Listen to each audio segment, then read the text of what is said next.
So, hello and welcome everyone to the Buddhist Recovery Network Academy. I'm Susanna, joining you from Helsinki, Finland, and I will be your host today. I'm a big fan of Buddhism recovery and Buddhist recovery. I facilitate both 8-step recovery meetings and mindfulness-based addiction recovery courses here in Finland. I'm a member of the board of the Buddhist Recovery Network, and today we have a new academy teaching offered by Silasiri, who happens to be also the chair of our board. So she's making this generous offering for us tonight, and the pronouns are she and her. And the topic of the teaching is committing to change, and I will tell a little bit more about Silasiri in just a moment. So thanks everyone for being here and being part of our community today. And the format for the next 60 minutes goes as follows. So first we have a short period of meditation led by our teacher, and then there's the teaching. And at the end, we will have a session of Q&A. All of our teachings are given freely, and we are blessed with some amazing teachers like Silasiri tonight, who have experience on the cushion, experience working with body, speech, and mind, experience in the ongoing practice of recovery by the way of Dharma. As we practice the Buddha's teaching of generosity, we invite you to give dana that will be given to support our ongoing Buddhist Recovery Network meetings and to support the teacher. You can give on a one-time or recurring basis using the link that Vince is going to post to the chat field. Please be sure to indicate that your donation is for the Academy, and we sincerely thank you for your generosity. And if you by accident forget to say that you want your donation to go to the Academy, no worries, because usually these donations that come during the Academy and right after it, we direct to the Academy. So no worries about that. And then I would love to introduce our guest teacher today. I'm about to say tonight all the time because it's 8 p.m. here in Finland, but today. So Silasiri engaged with the Buddhist Recovery Network in early 2018 as it launched its maiden year of Academy talks, and greatly enjoyed co-hosting this monthly program through 2021. By the way of meditation, Dharma study, and a beautiful and supportive Sangha, she moved into recovery from childhood trauma, substance abuse, and self-loathing, and continues to deepen her understanding of compassionate healing as taught by the Buddha and shared by the recovery community. A long-time peace and environmental activist and animal lover, Silasiri lives in New Orleans, LA, and once Louisiana, and was ordained into Triratna Buddhist Movement in May 2021. She's an accounting manager for nonprofits and currently serves as the BRN's board president and interim treasurer. She supports Dharma study, anti-racism work, and Eco-Sattva training within her Sangha and in the community at large, and embraces the Dharma economy for all the freely given resources that it circulates among us. And the topic of the teaching today, not tonight, but today, is committing to change. So welcome again, Silasiri. It's a pleasure to have you back with us, and the screen is all yours. Thank you so much, Susanna. Thanks for doing this hosting, continuing this event. It's really exciting to see that it grew during the pandemic and it continues to grow post-pandemic. I'm just really excited that our community grows the way it does. If at any point you can't hear me well, I'm going to try to pay attention to the participant list, so I can, if you could raise your hand in this digital way that Zoom allows for, I will try to make some adjustments. So thank you. And thank you, Vince, for hosting today, and the Buddhist Recovery Network for having this wonderful program. So let's begin with a meditation. We're going to do a little twist on the Metta Bhavana. And so I invite you, prepare yourself, because you are going to be the object and the subject of this meditation. So let's begin by taking 3 deep breaths.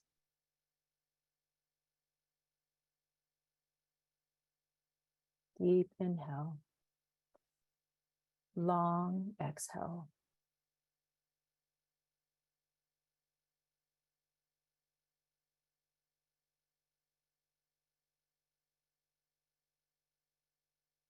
So turning your close attention to yourself.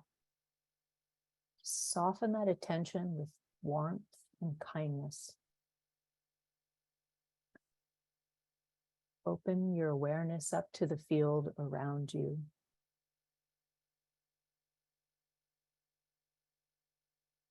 And invite a sense of ease and safety into that field, just so that you're enveloped in a sense of ease and safety.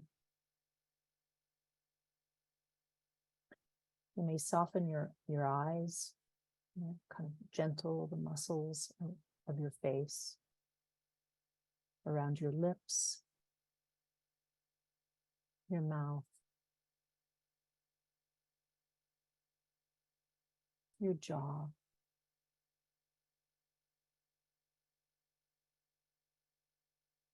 Soften your neck, your shoulders,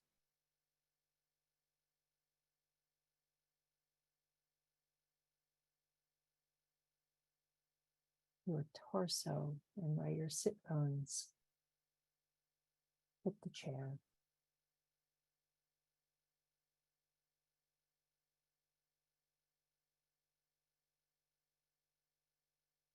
Relax your hips, your thighs,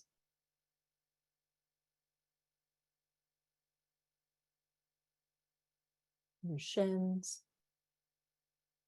and the joints in your knees and ankles.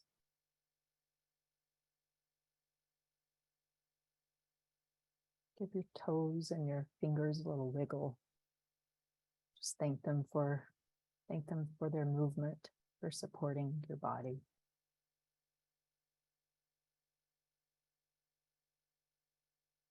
Take a moment to acknowledge any tension you're experiencing in your body. Anything you're holding, just offering a gentle invitation to let go of that tension.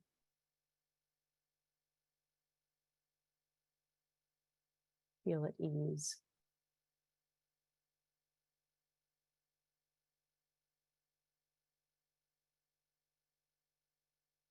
Invite comfort into your experience.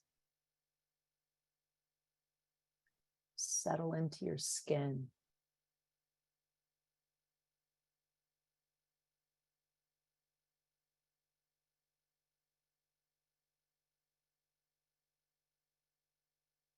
Imagine any restlessness that you're feeling being transformed into restfulness.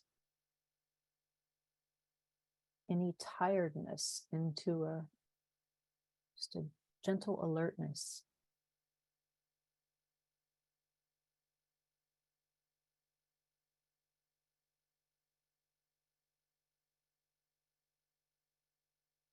Now let's bring to mind a memory of yourself as a small child.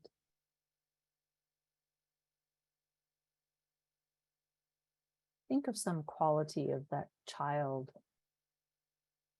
any distinctive traits or characteristics that you recognize as you, but at a much different time in your life.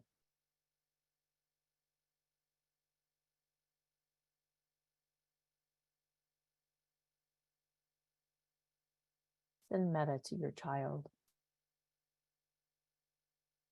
All the loving kindness, sending it to you so long ago. Recognizing your worth as a human being. Allowing your child to take up space. all the space it needs.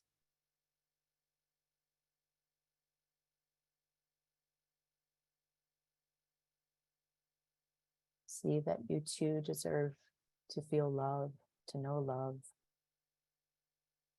to be held, to be in this world with dignity and grace.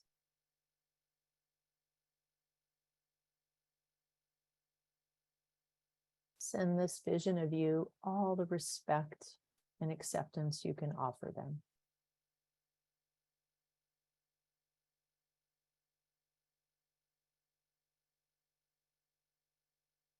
Imagine extending a hand to your child self and offering them something of who you are now.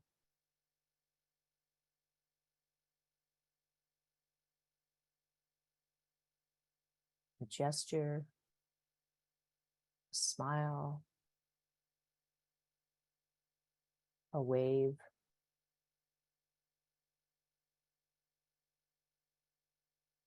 Even tears of recognition you're experiencing for the life force you see in this child. How precious this child is.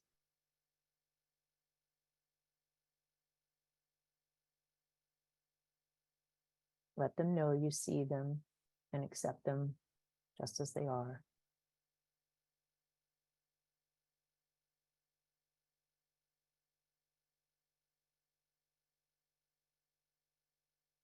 Softly communicate to them your love and your wishes for their well-being in life.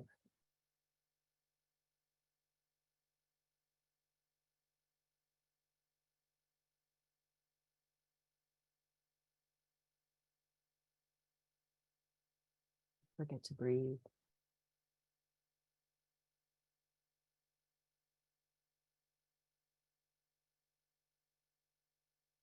Now slowly and gently, just shift your attention to yourself as you are now, sitting here in this room.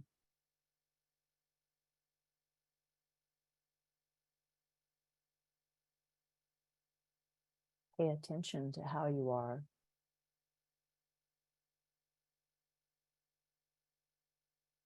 What's the quality of your breath?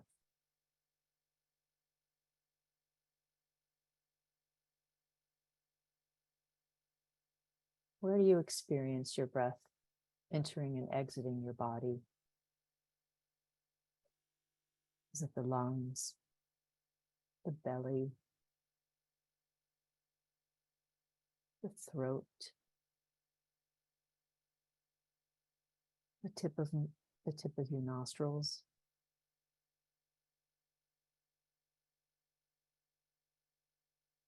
Notice how your experience of the breath changes from second to second.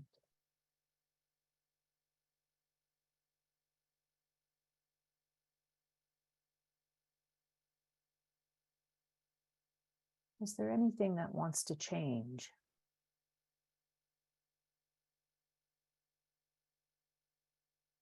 Are you noticing an energy shift as you shift your attention?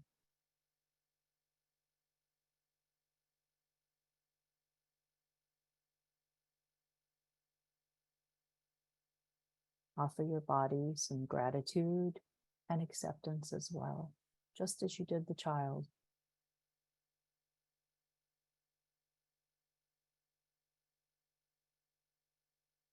Allow your body to take up space.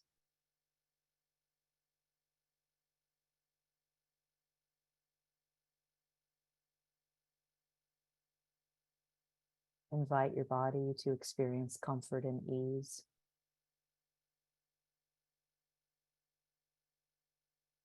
To benefit from this kindness you're offering yourself.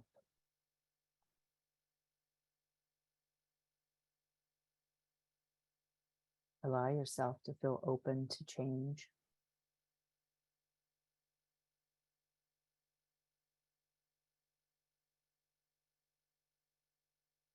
Now bring some element of change that you've been through. Maybe where you emerged on the other side of this change, feeling its benefit.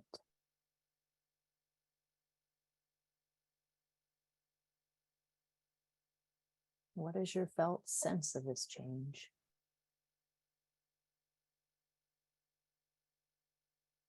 What senses are alive with it?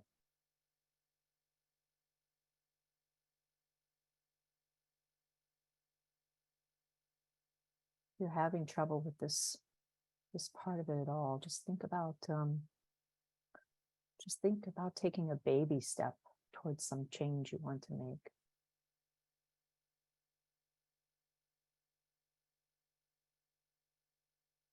How is your body responding to that?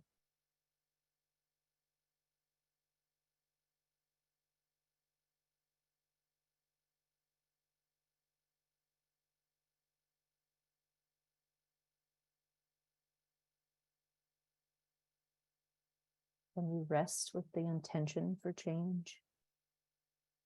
Can you be okay with it?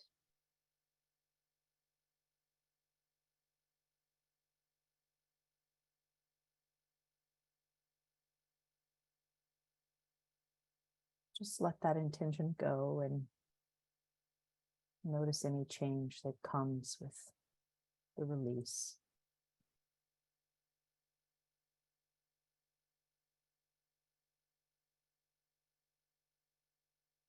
Now send your whole self gratitude for just being. Sense how precious and valuable you are and how you are enough.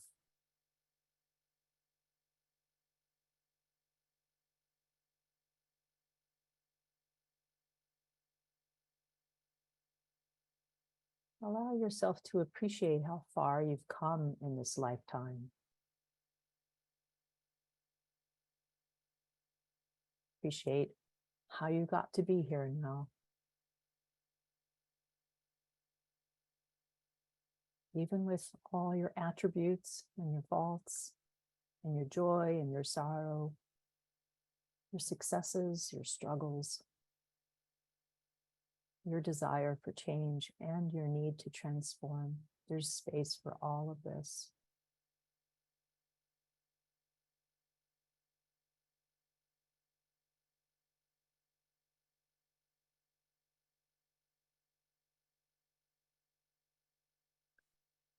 When we see ourselves and honor ourselves like this, there's space and time for us to extend it to others.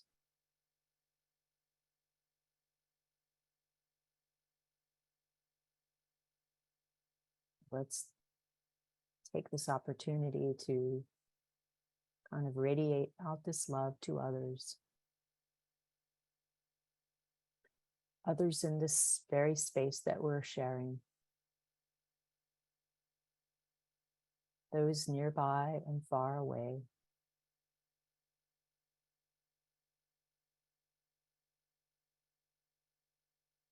Those we admire. Those we adore. Those who challenge us in our very existence. Those who aren't aware of us. Those whom we're not aware of yet.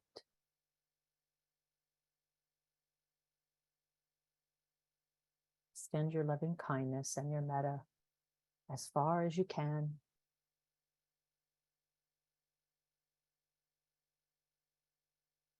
Now even further to all sentient beings.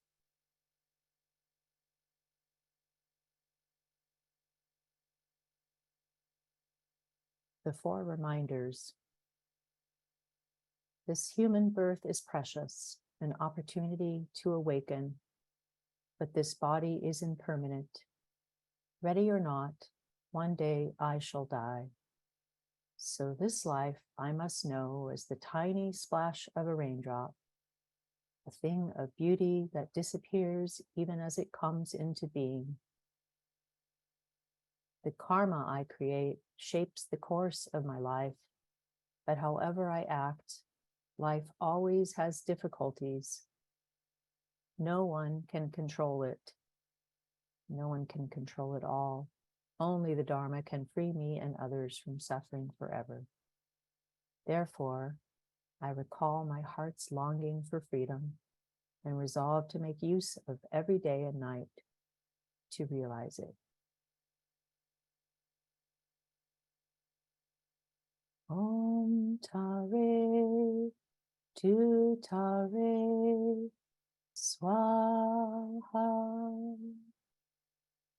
Om Tare Tu Tare Swaha. Om Tare Tu Tare Swaha.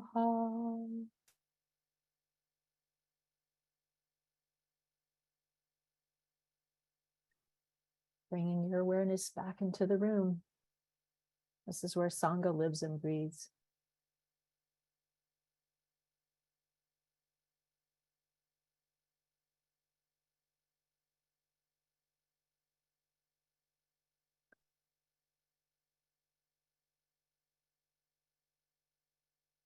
Oh, from being part of this recovery community, I get the sense that most of us are here to make change of some sort, to move away from unhelpful habits and behaviors and move towards something that we perceive as better tools for living and dying. Most of us are here because we're called to transform something that is no longer serving us well. If our inner voice is speaking this need for change, then let's pay attention to it. Take those precious opportunities to reflect on what our intuition and our inner voice is telling us, how we might transform that wish into spiritual growth and a healthier recovery. Are we going to commit to change that will benefit ourselves and the world around us? So natural patterns of ending and beginning might already be aiding us. Sometimes seasons and cycles may already be causing a natural shift in our consciousness. Some call for change might be greater than our ego identity and arising from impulses that we don't yet understand. How do you work with this kind of natural emergence? Some other calls to change are more immediate needs just to stop the suffering and strife that we're experiencing, no matter what the cause. Some calls to change are about living a more ethical life or sustaining our planetary existence. No matter what change we're opening up for, embracing it with mindfulness and self-awareness will help us to understand our motives and direction. Are we doing it for the right reasons? Reasons that are not based in greed, hatred, and delusion. And wholesome motives will often result in failure, or they reinforce or replace one negative mind state for another. We want to move into a healthier relationship with ourselves and our goals as we transform. We need to have right intention, and in addition to that, we need to have the will to act on it in order to be the change. Philip Moffat, who is an insight teacher, said once that change does not lead to liberation. Change that does not lead to liberation from fear, greed, and delusion is not wholesome. Any changes that don't yield more compassion and loving kindness for yourself and others is a waste of precious life energy. So it's just kind of a hint at the kind of change that we might want to engage in and commit to. So obviously we need tools. Some of our life tools have failed us and we're always looking for better ones.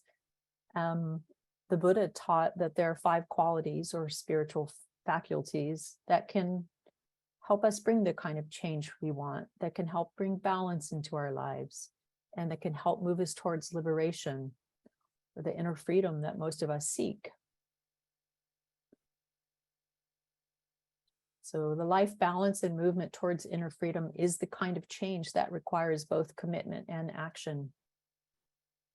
So the first of these qualities is faith or Shraddha, and it involves trust, clarity, and confidence.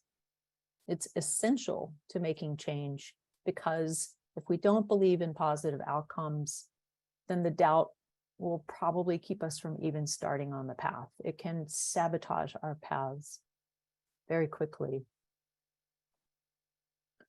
The second quality is effort, or virya, or energy. And there are really three kinds of effort. And one comes from faith. It's like the oomph that gives us the energy to make that initial movement towards change. And the second is it comes with perseverance. It's like the stick to it, which allows us to make it through the hard times that will always come up with difficult change. Most beneficial change is not that easy, but then it comes with momentum. And so the momentum that builds from the effort as you engage with something that you believe in can carry you pretty far. And it is just important to recognize each of these three forms and to consciously cultivate them, kind of exercise that muscle of the effort muscle. And when you're stuck or feeling stifled, if any of this change isn't yet evident to you, you may just be able to focus on the positivity of your sincerity in making the effort. Third quality is mindfulness, or sati. And if you have enough faith and you make right effort, you're very likely being mindful. This is that quality of being awake in an awake and aware state where your experience is directly in the present, and it's before you pile on your reactions and your associations. So it's just being able to see clearly what it is that you're reacting to. The fourth quality is concentration, or samadhi, and it strengthens the effort that you're making. It helps us stay in touch with our intention, and it builds energy to help us persevere on our path. Concentration is what helps us stick to it during difficult periods of change, and it helps us to keep from starting and stopping and starting and stopping, which causes us to lose steam. The fifth quality is wisdom, or panna, and it allows our prajna. It allows us to find the right direction to move in towards the kind of change we want, towards more fruitful conditions and towards a more skillful existence. It's really the compass for change. So if you can evoke and cultivate these qualities, you are evoking your own Buddha nature and your own potential. So with any meaningful change, we must form intentions. Basically, we need to own our intentions. And I think we can start to do this by grounding ourselves in a process of self-examination, self-reflection. So are you wanting to make this change from a place of authenticity and honesty? Are you being honest with yourself? If you don't see what needs to change, it's impossible to actually really make any progress from that point. Are you connecting to self, offering to work with your ego and not bypass it? What do you want your footprint on the world to be? Can you be honest about that? And remember that every little psychic death that we're going to go through mirrors our ultimate physical death. And so this is what rebirth is. Rebirth in all its forms are a vital part of being alive. And if we can honor the changes that we're making with rituals, mark the change and make it a sacred act, we're not taking it for granted. We are celebrating the steps that we are making. Avoid judging yourself and try to never put yourself in a position where others have the power to judge you. The act of changing is your reward. So it's important not to be attached to outcomes. And embracing dark times, they're going to come, and just using them as a meter, a gauge, in order to be able to identify the brighter side of change when it comes as well. I think it's really important to recognize your false refuges and just very consciously identify them as false refuges. Your addictive behaviors will point to those refuges, and they hang out together. They're good buddies. And then find your true refuges. Do they liberate you from greed, hatred, and delusion? Do they help to cultivate metta and compassion? Do they bring the kind of joy that connects you with others? Do they benefit others? Do they offer transformation and a higher awareness? If they're not Buddha, Dharma, and Sangha, they may not be true refuges for you.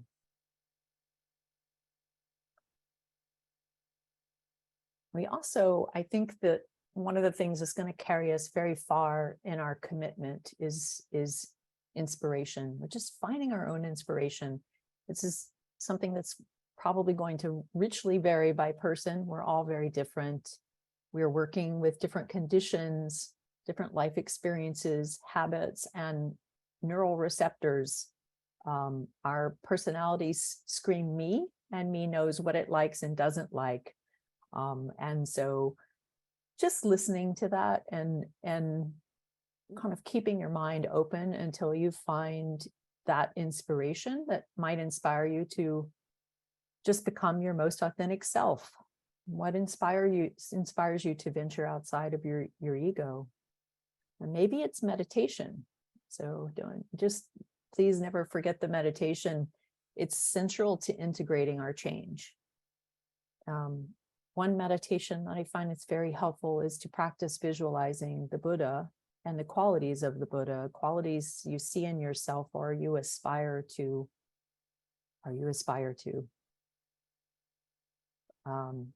You may find inspiration in literature, an essay, a poem, a sutta, or a quote.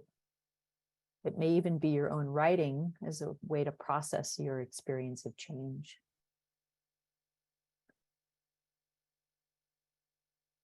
It could be music, could be a favorite song where the lyrics just like tell the story of the change that you want to be or what you're going through, or a chant that invigorates you and connects you to something outside of yourself. It could be a symbol like a mudra, such as touching the earth. Open-handed generosity is another one. A fearless hand. Could be the mudra of meditation, an open-hearted concentration that is your inspiration. Is there a wish-fulfilling jewel? Is it a clear blue sky, open and spacious and free of clouds, that brings you this going forth feeling? Maybe it's the image of the path you're walking. It could be an ancestor or a figure from your lineage, someone you feel connected to who brings you strength or shared your vulnerabilities, whose story inspires you to go step out of your comfort zone and go deeper. Some of the symbols that I have actively used in my life and still do, they just remind me of transformation. And one of them is the Buddha or Amitabha, lit by this blazing red sunset, and who is handing me a blooming red flower. And there's just something so simple about that image. To me, it symbolizes the better choice that I can make. I also love the symbol of the mandala, where I'm organizing my refuges. I'm putting the true refuges at the center of the mandala, and the things I wish to move away from outside of the mandala, further away, they're still part of me. I came from there, but it's not where I want to move to. And then, of course, sometimes you just need that vajra cutting swiftly through all the doubt and the distraction and revealing some element of truth and discernment to my experience, just cutting through the obstacles that either I've erected around me or just happen to be there and they're not serving me. And so that that diamond cut, just cutting through. So all of these are touchstones, and the touchstones are just a form, a symbolic or more implicit form of retraining the mind, so that our mind becomes what we focus on and what we bring to mind repeatedly. And I recommend choosing something that brings you positive emotion and something that might help keep you on the path of regular steps, and not so much a negative image that keeps you in a state of aversion. Sometimes we have to say, oh, this is a pile of poop, I'm not going there. But you are creating this state of aversion instead of getting the benefit of the positive thing that you're moving towards. Yeah, you may find that you need a little bit of both to kind of get you launched. But I really think that it's the feeling of benefiting from elevated states that creates our momentum and gives us a sense of making progress. And it's the opportunity to celebrate our change that fuels further transformation. So just don't forget to celebrate yourself. A Dharma fair named Robin Sharma said, change is hard at first, messy in the middle, and gorgeous at the end. And I don't know if you recall the Parinirvana, but the Buddha's last words were, all things fall apart, so strive on. Just try to keep going. And hopefully your Sangha is here for you, and there's just more inspiration along the way. So that's what I have to share with you today about committing for change. And I do invite questions, which I hope I can answer. Thank you. Before we move into questions, I just wanted to, in case sometimes people peel off during the Q&A, and I do want to encourage you, if you're feeling generous, or if you got something out of this talk and you just want to spread the love, the Buddhist Recovery Network would love to continue with this program, and we do that with your help, with Donna. And so just wanted to encourage you to think about that when you're feeling so inspired. Thanks. Thank you, Silasiri. I wrote so much. There were so great reminders, and I think that I will take two things with me today. I will take first that don't forget to celebrate yourself, and then there was this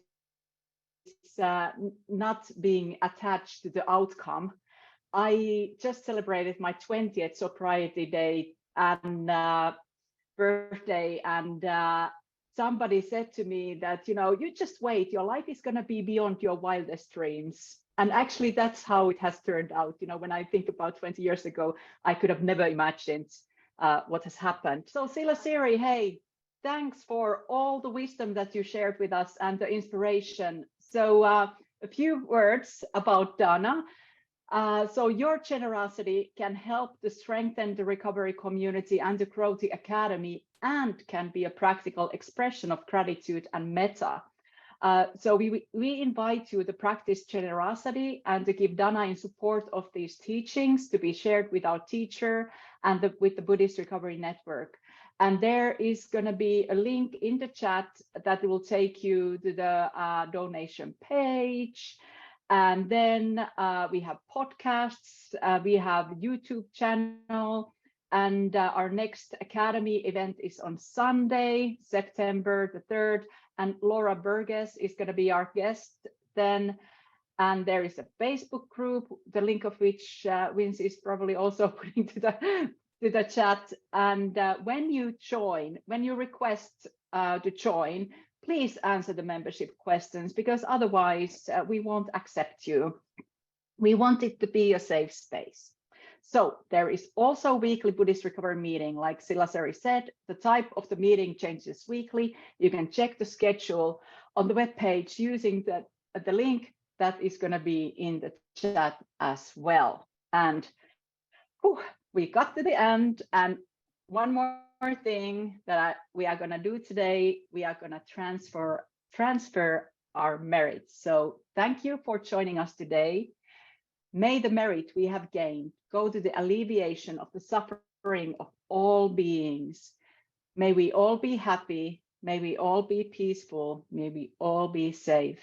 And we will keep the room open for a few moments for you to copy the links and share links in the chat. Thanks, everybody, and see you next month.